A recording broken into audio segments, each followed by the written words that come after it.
여러분, 사람은 이 은혜에 받도록 지어져 있습니다. 특별히 하나님의 은혜가 부어질 때에 사람은 여러분 이렇게 작동이 됩니다. 영혼이 작동이 되고 또 우리 몸에 여러 가지 기능이 작동이 됩니다. 그 중에 가장 중요한 것이 인식이 고쳐지는 겁니다. 인식이 고쳐집니다. 그래서 인식이 고쳐지지 않으면 여러분 우리는 그냥 괜찮은 사람이라고 생각합니다. 나는 괜찮은 사람이고 뭐 이렇게 내가 내 주어진 것을 잘 관리하고 이렇게 살아가면 내 인생의 문제를 풀 수 있다고 생각을 합니다. 이것이 인식이 고쳐지지 않은 사람의 특징입니다. 은혜 받지 못한 사람의 특징입니다. 여러분, 은혜가 부어지게 되면 우리 영혼이 작동이 되면서 고장난 인식이 고쳐집니다. 그래서 고장난 인식이 고쳐질 때 가장 중요한 특징이 무엇입니까? 나는 내 힘으로는, 내 자원으로는 내 인생의 문제를 풀 수 없구나. 이걸 이제 깨닫게 됩니다. 그래서 더욱더 여러분 하나님 앞으로, 말씀 앞으로 달려나오게 되지요. 하나님의 은혜는 어떻게 우리에게 부어지게 될까요? 하나님의 은혜는 하나님의 말씀을 통해서 부어지게 되어 있습니다. 그래서 우리가 무슨 산에 가서 묵상을 하고 벽을 보고 기도를 해도 여러분 하나님이 은혜를 부어주지 않습니다. 하나님의 은혜는 반드시 하나님의 말씀이 들려지는 그 일을 통해서, 특별히 그 말씀이 우리 속에 들어오는 일을 통해서 여러분 이 역사가 일어나게 되는 겁니다. 영혼이 작동이 되면서 하나님의 은혜가 부어지게 되는 거죠. 그때 여러분 영혼이 소생합니다. 인식이 고쳐지면서 우리 영혼이 기뻐 춤을 춥니다. 그때 여러분 정말 이 세상이 살맛이 나는 것이 살맛이 납니다. 하나님의 은혜가 말씀을 통해서 은혜가 부어지지 않으면 살만한데 저거는 참 살만하고 배운 것도 참 있고 가진 것도 있는데 여러분 하나님의 은혜가 말씀을 통해서 부어지지 않으면 행복하지가 않습니다. 그 삶이 절대로 행복하지가 않습니다. 공고합니다. 칼칼합니다. 그 영혼이 답답합니다. 답답해요. 그런데 여러분 말씀을 통해서 하나님의 은혜가 부어지게 되면 어떻습니까? 살만합니다. 이게 굉장히 살만하고 여러분 인생이 여러분 이게 행복하고 기쁘고 그 영혼이 상쾌하고 유쾌합니다. 말씀을 통해서 은혜가 부어지지 않으면 어떨까요? 여러분 영혼이 답답해요. 굉장히 답답하고 여러분 이게 흐려 있습니다. 흐려 있고 상쾌하지가 않아요. 유쾌하지가 않아요. 뭔가 찝찝합니다. 뭔가 이렇게 답답하고 잡혀 있고 그렇다는 겁니다. 오늘 저와 여러분이 오늘 이 말씀을 통해서 하나님의 은혜가 부어지는 여러분 역사 있게 되기를 주의 이름으로 축원합니다. 우리는 여러분 은혜 받는 그 자리, 그 위치에 나와 있습니다. 그냥 우리가 오늘 시간이 되어서 이 자리에 그냥 내가 이렇게 자리에 앉아있다 생각하지만 영적으로 볼 때 저와 여러분이 앉아있는 이 자리는 여러분 그 구약의 백성들은 상상도 하지 못하는 자리입니다. 우리가 교회 안에 이렇게 있지만 사실은 영적으로 보면 지성소 안에 와 있는 겁니다. 하나님이 임재해 계신 지성소 안에 와 있는 겁니다. 히브리서 기자가 이 12장에서 여러분 14절부터 29절 말씀에 보면 우리하고 출애굽한 이스라엘 백성들 하나님의 존전에 이루고 싶어가지고 그들이 애를 쓰고 힘을 써가지고 그렇게 하나님의 존전으로 달려가려고 했던 그 출애굽한 이스라엘 백성들하고 비교를 하고 있습니다. 출애굽한 이스라엘 백성들은 어떤 민족도 경험하지 못한 하나님의 권능을 맛보았습니다. 여러분 그들 눈앞에 펼쳐지고 있는 그 태양을 빛을 잃게 만드시고 나일강의 물을 피로 바꾸시고 여러분 애굽 사람들이 신이라고 섬기는 짐승들을 애굽 사람들로 공격을 하게 했어요. 곤충들을 파리와 이와 개구리를 동원해가지고 전부 공격하게 했습니다. 진짜 신이 누군지를 하나님이 10가지 재앙을 통해서 그들이 본 거예요. 그리고 무엇보다도 홍해가 여러분 갈라져서 육지로 마른 땅으로 밟고 그들이 건너는 그 위대한 체험을 했어요. 어떤 세대도 경험하지 못한 이 체험을 이 출애굽한 이스라엘 백성들이 경험한 거예요. 그리고 그 경험으로 여러분 지금 시내산에 이르렀습니다. 하나님의 존전에 이르려고 했는데 이르지를 못했어요. 가지를 못했어요. 왜 가지를 못했습니까? 하나님은 그야말로 여러분 소멸하는 불이었습니다.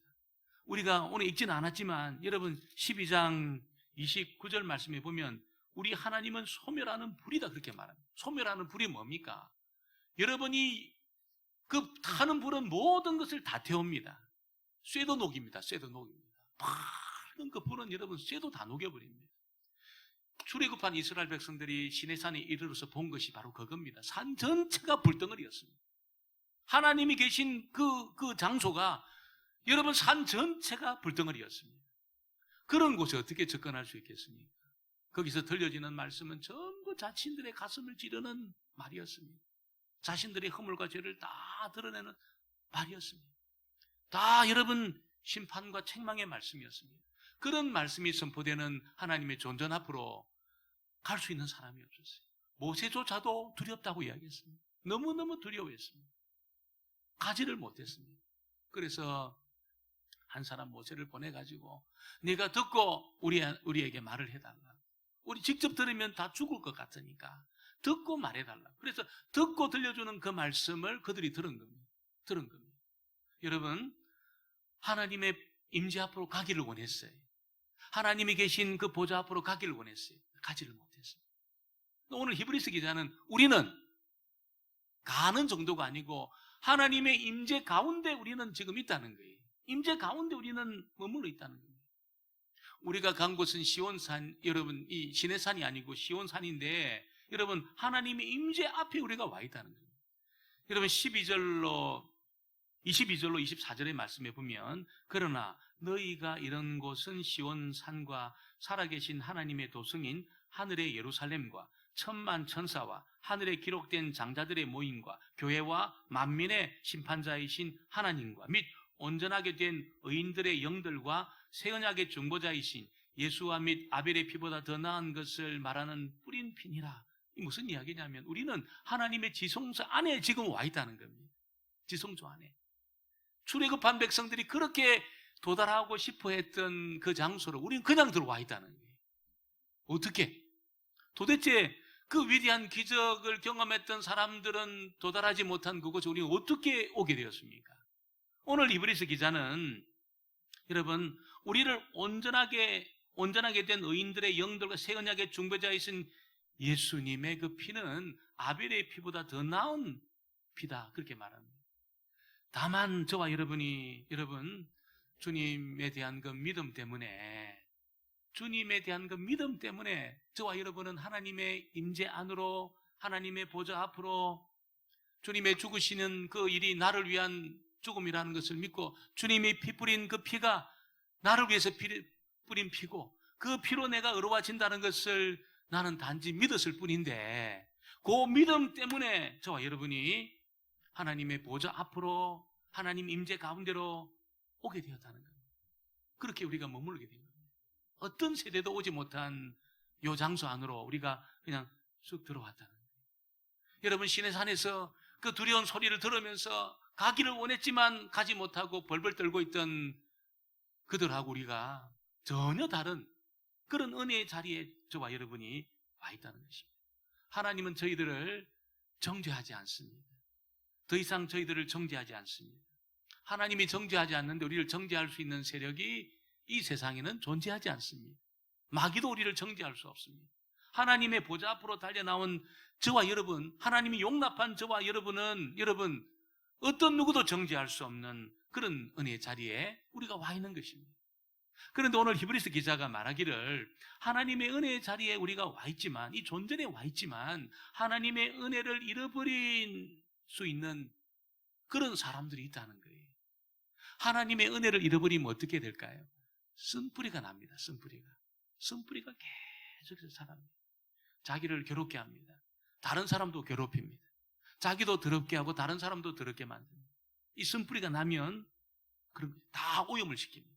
자기도 오염을 시키고 다른 사람도 오염을 시키고 자기도 괴롭히고 다른 사람도 괴롭히는 그런 일이 있게 된다는 거예요. 하나님의 은혜 아래 있지 않으면 여러분 하나님의 은혜를 계속해서 경험하지 못하면 은혜 자리에 남았지만 그 은혜를 경험하지 못하면 이런 것이 나타난다. 15절에 보니까 너희는 하나님의 은혜에 이르지 못하는 자가 없도록 하고 또 쓴뿌리가 나서 괴롭게 하여 많은 사람이 이로 말미암아 더럽게 되지 않게 하며 하나님의 은혜에 이르지 못할 수 있다는 거예요. 은혜 보좌 앞에 왔지만 하나님의 은혜에 이르지 못할 수 있다는 겁니다. 어떤 사람이 하나님의 은혜에 이르지 못할까요? 어떤 사람이? 여러분, 그 사람은 다른 사람이 아닙니다. 나에게 그리스도가 절대적으로 필요하다는 것을 고백하지 않으면 하나님의 은혜에 이르지 못한다. 그리스도가 절대적으로 필요하다. 나는. 누가 이 고백을 할 수 있습니까? 여러분, 자기는 자기 죄인이라는 것을 깨달은 사람은 이 고백을 해요. 아, 내가 죄인이구나. 내가 하나님의 지옥불에 떨어질 수밖에 없는 그런 죄인이구나. 이 고백을, 이 깨달음이 있는 사람은 그리스도가 절대적으로 필요하다는 것을 고백합니다. 하나님의 은혜가 그 사람에게 물부터 부어지게 되는 거죠. 물부터 부어지게 되는 거예요. 여러분, 한 번도 자기를 죄인이라고 생각해 본 적이 없는 사람은 그리스도가 절대적으로 필요하다고 생각 안 해요. 이런 사람은 어떻습니까? 쓴뿌리가 막 자라는데 숲을 이룹니다. 숲을 이룹니다. 그래서 나중에는 하나님도 이 감당이 안 되는 거예요. 너무 거친 겁니다. 쓴뿌리가 막 자라가지고. 여러분, 그런데 나는 그리스도가 절대적으로 필요하다. 왜? 내가 하나님 앞에 너무나 큰 죄인이기 때문에, 너무나 큰 죄 가운데 내가 있기 때문에 그리스도가 절대적으로 필요하다는 거예요. 여러분, 근데 어떤 경우에는 내가 무슨 죄인이냐고, 내가 그렇게 나쁜 사람이냐고, 너 그렇게 내가 완전하지는 않지만 내가 그렇게 내가 나쁜 사람, 망가진 사람이냐 내가. 여러분, 이렇게 생각을 하는 사람은 주님 앞에 절대적으로 나오지 않습니다. 왜 이런 생각이 들까요? 죄를 행위의 관점에서만 보기 때문에 그런 겁니다. 행위의 관점에서만 보기 때문에 내가 그렇게 나쁜 사람이냐 이렇게 생각한다는 거예요. 살인하지 마라, 간음하지 마라, 도둑질하지 마라, 다른 사람을 해치지 마라. 여러분, 죄를 그런 관점에서만 봐요. 그게 내가 무슨 도둑질을 했냐, 내가 무슨 강도짓을 하고 사람을 죽이고 내가 무슨 간음을 했냐. 나 그런 적은, 완전하지는 않지만 그런 짓을 한 적은 나는 없다고. 이렇게 생각하니까 자기는, 여러분, 완전하지는 않지만 그렇게 나쁜 사람은 아니라고 생각합니다. 이런 사람은, 여러분, 이런 생각 가운데 있으면 주님을 절대적으로 의지하지 않습니다. 주님 앞에 절대적으로 나오지 않습니다. 절대적으로 나오지 않습니다. 성경은 여러분, 죄를 어떻게 규정하고 있습니까? 물론 그런 어떤 이 행위에 대한 문제도 죄로 규정하지만 성경이 말하고 있는 괴수 중에 괴수인 죄인들을 어떻게 규정합니까? 여러분, 마음을 다하고 뜻을 다하고 힘을 다하여서 하나님을 사랑하지 않는 사람을 괴수 중에 괴수라고 말하고 있습니다. 죄인 중에 죄인인데 그 죄인이 괴수 중에 괴수라는 거예요. 지옥불에 떨어지는 그 죄인이라는 거예요. 하나님으로부터 지원받고 하나님으로부터 창조받은 하나님의 피조물이 마음을 다하고 뜻을 다하고 성품을 다해 하나님을 사랑하지 않으면 여러분 괴수 중에 괴수가 되는 겁니다. 죄인 중에 괴수가 되는 겁니다. 성경이 죄를 그렇게 규정하고 있는 것입니다. 성경이 규정하고 있는 그 죄인을 그렇게 말하고 있는 것이죠. 여러분, 그래서 여러분, 이 하나님의 은혜가 부어지게 되고 이것을 깨닫게 되면 우리가, 여러분, 우리의 성적으로 하나님 그렇게 사랑할 수 없어요. 우리 성적으로는 죄가 더 좋아요. 우리 기질은 죄 짓는 것이 더 좋지, 마음을 다하고 뜻을 다하고 성품을 다해서 하나님을 사랑하는 것 별로 안 좋아요. 우리 기질은, 여러분이 세상에 재미있는 걸 하고 싶어 하지 성경을 펴가지고 보고 그렇게 하기를 별로 좋아하지 않습니다. 그래서 그리스도가 필요한 거예요. 마음을 다하고 뜻을 다하고 성품을 다하여서 하나님을 사랑하는 그 일에는 우리의 성종으로는 이게 안 되는 겁니다. 우리 저 죄를 짓고 싶고 그냥 기질대로 살고 싶은 거지. 여러분, 이게 마음을 다하고 뜻을 다하고 성품을 다하여서 하나님을 사랑하는 일이 잘 안 되는 거예요. 잘 안 되는 거예요. 그리스도가 절대적으로 필요합니다.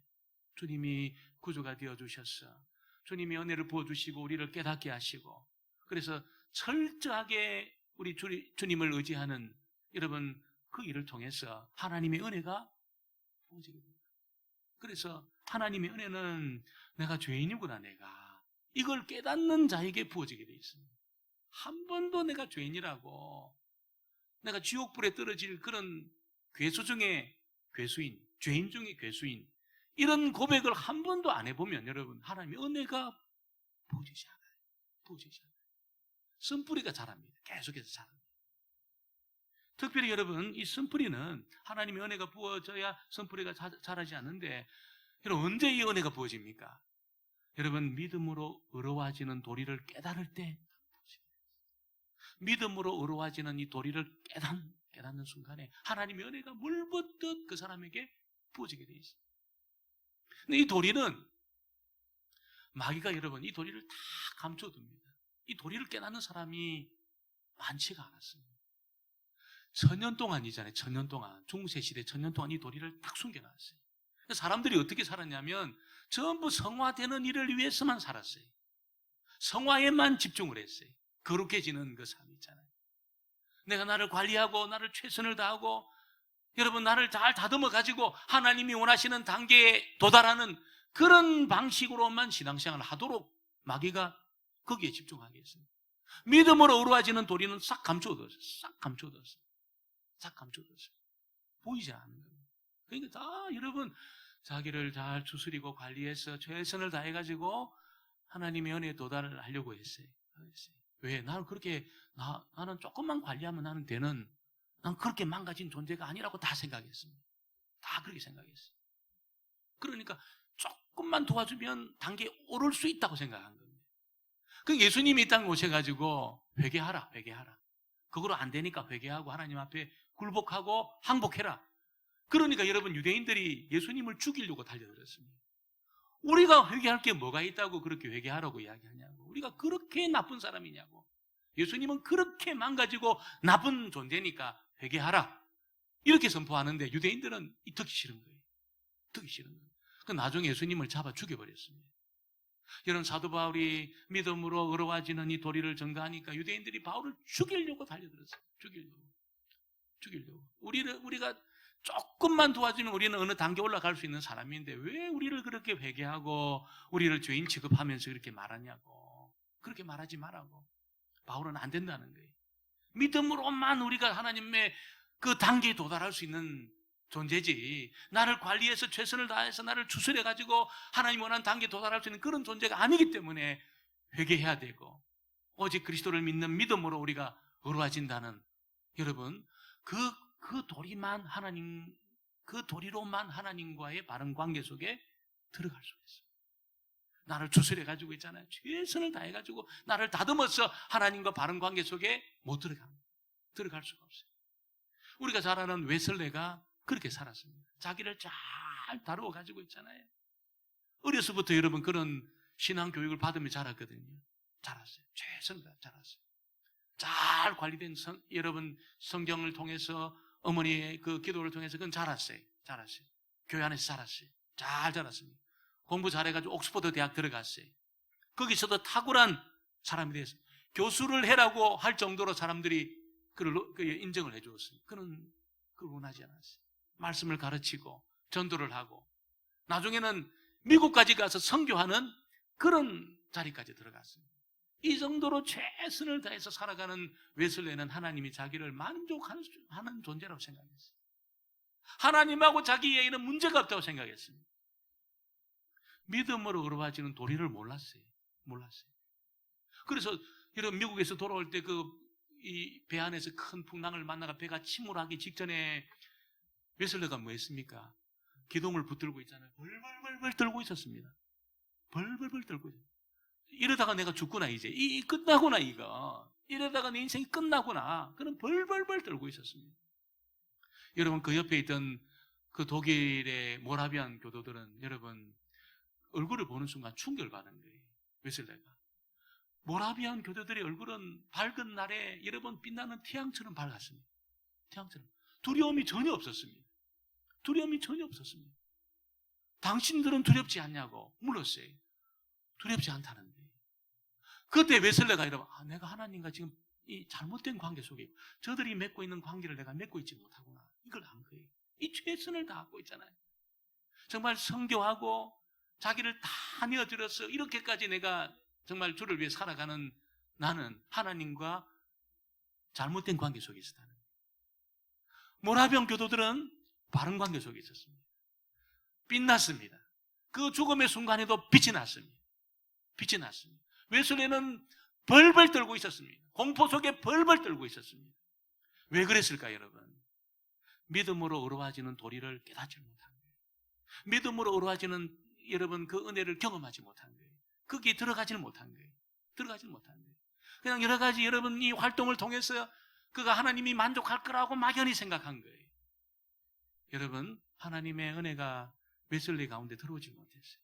쓴뿌리가 나고 있었어요. 쓴뿌리가 났었어요. 죽음의 순간에 딱 오니까 어떻습니까? 벌벌벌 떠는 겁니다. 공포 속에 그는 여러분 고통하고 있었습니다. 나중에 깨달아요. 나중에 깨달아요. 로마스 그 루터가 쓴 로마스 주석을 읽는 순간에 그 소리를 듣는 순간에 딱 깨달아요. 그리고 하나님을 만족시키는 것이 이게 믿음으로 되는 거구나. 믿음으로. 그리스도를 믿는 믿음으로 내가 완전한 단계 올라가구나 이거. 여러분, 이 도리를 깨닫게 되기를 주의 이름으로 축원합니다. 여기 들어오셔야 돼요. 그 안으로 쏙 들어오셔야 돼요. 앉아있는 것만도 귀한 거지만 들어오셔야 돼요. 믿음으로 어려워지는 도리를 이 마귀는 싹 감춰둡니다. 이걸 감춰둬요. 깨닫지 못하게. 그리고 나를 거룩하고 단계로 만들려고 자꾸 성화하는 단계로 만들려고만 그렇게 나를 몰고 갑니다. 여러분, 쓴뿌리가 나요. 계속 쓴뿌리가 납니다. 성화되는 게 삶이 나쁘다는 것이 아니고 그 길로만 내가 걸어가잖아요. 쓴뿌리가 계속 납니다. 괴로워요. 굉장히 괴롭습니다. 평강이 없고 만족이 없어요. 그러나 믿음으로 어려워지는 도리를 딱 붙들고 거기로 쏙 들어오면 어떻습니까? 하나님의 은혜가 물부터 부어집니다.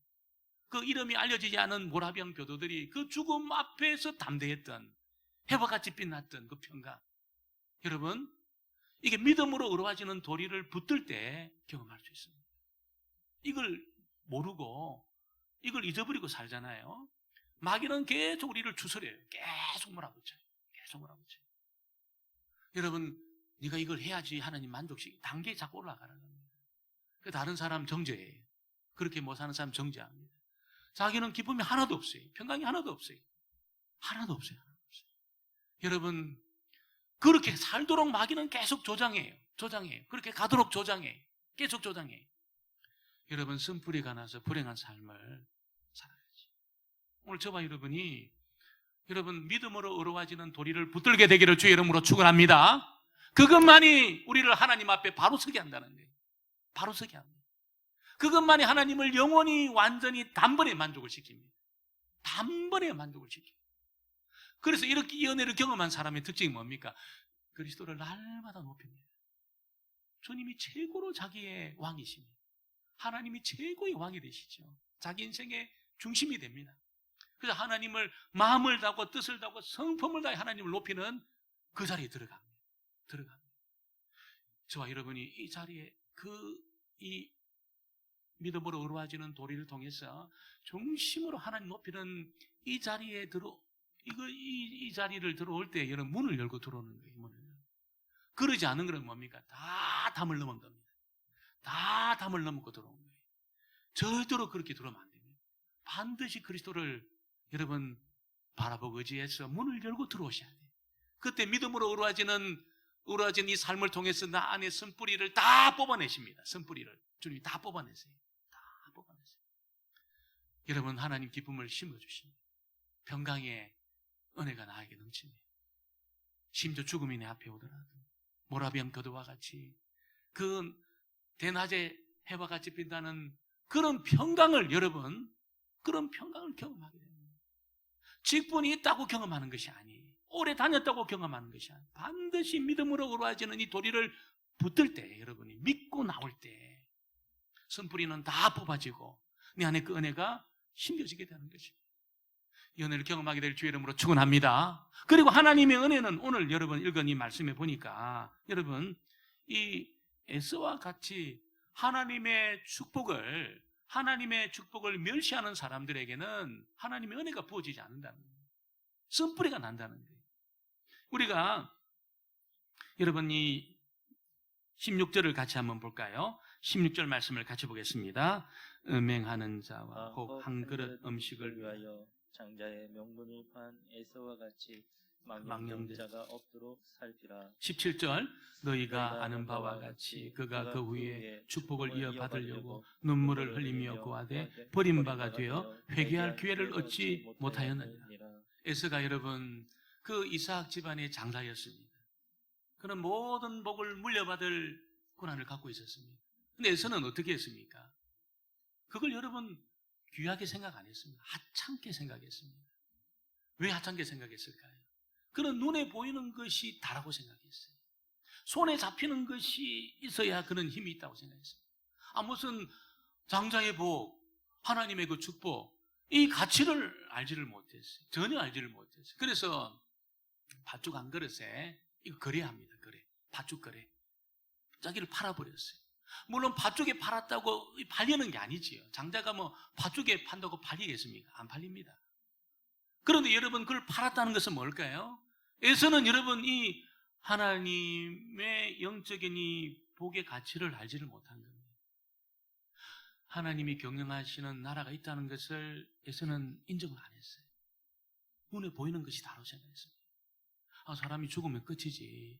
손에 잡히고 눈에 보이는 게 다지. 이렇게 생각했어요. 하나님이 경영하시는 나라가 있다는 것을 안 믿었습니다. 그러니까 팥죽 한 그릇에 뭐 이거 그 여러분 그 존귀한 직분이잖아요. 아브라함의 그 복을 다 물려받는 복의 근원이 되어지는 이 복을 여러분 팥죽 한 그릇에 가치를 인정하지 않은 겁니다. 가치를 인정하지 않은 겁니다. 여러분 쓴뿌리가 나게 돼 있습니다. 하나님이 경영하시는 나라가 있다는 것을 인정 안 하면 있잖아요. 쓴뿌리가 나요. 쓴뿌리가 나요. 괴롭습니다. 왜냐하면 이게 눈에 보이고 손에 잡히는 것이 영원하지 않거든요.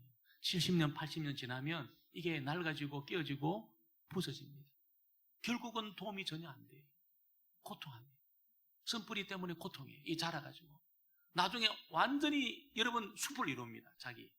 눈에 보이는 것이다고 손에 잡히는 것이다고 여러분 하나님이 경영하시는 나라를 인정 안 하고 살게 되면 결국 나중에는 여러분 고통하게 된다는 거예요. 쓴뿌리가 자라가지고 숲을 이루어서 헤쳐나갈 수가 없어요. 나갈 수가 없어요. 그런데 하나님이 경영하시는 나라가 있다는 것을 야곱은 알았어요. 부족했지만 그 나라가 있다는 것을 알았어요. 하나님이 복을 주셔야 자기 인생이 풀리게 된다는 것을 어렴풋이나마 야곱이 압니다. 어렴풋이 압니다. 저와 여러분은 분명히 알게 되기를 주의 이름으로 축원합니다.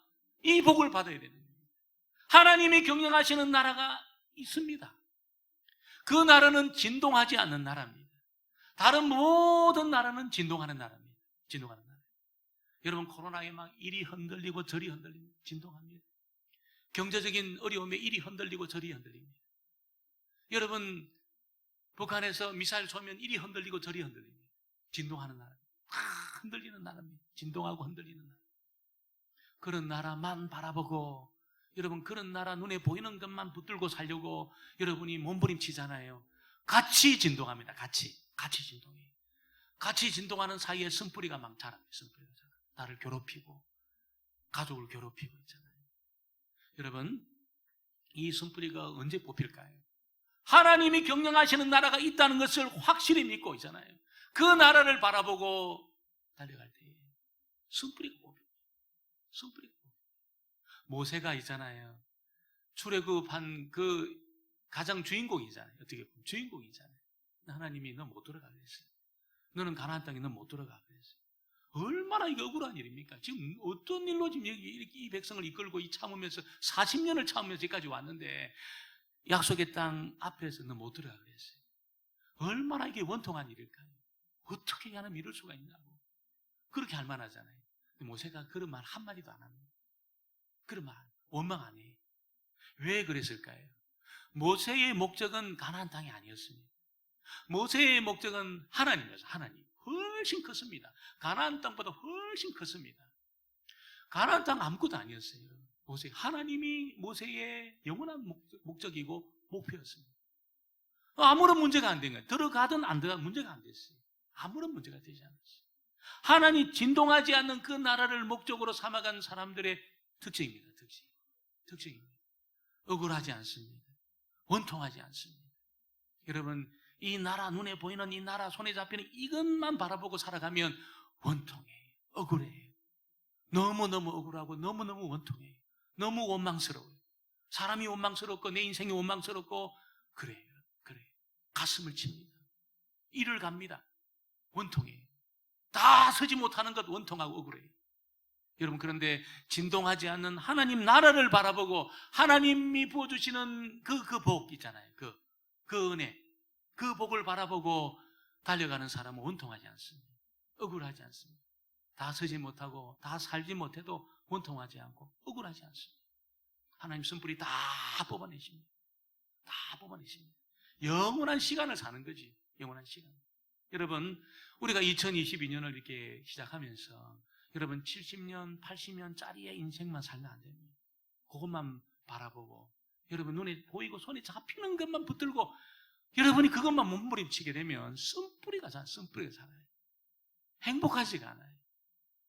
에서와 같이 될 가능성이 많습니다. 에서와 같이. 여러분, 오늘 저와 여러분이 눈을 들어서 하나님이 경영하시는 나라를 보게 되기를 주의 이름으로 축원합니다. 하나님의 복이 부어질 때에 다 풀리게 되어 있습니다. 여러분, 그 은혜를 바라보시길 바랍니다. 손에 잡히는 것이 별로 없어도 여러분 눈에 보이는 것만 따라가시고 이 눈에 보이는 이 세상만 바라보지 마시고 하나님이 경영하시는 영원한 세상이 있다는 것을 바라보시고 거기에 목표를 두시고 거기에 시선을 두시고 여러분 살아갈 때에 모든 쓴뿌리를 주님이 다 뽑아내시고 저와 여러분 가운데 하나님의 폭포수와 같은 은혜를 부어주시는 그 일이 있게 되기를 주의 이름으로 축원합니다.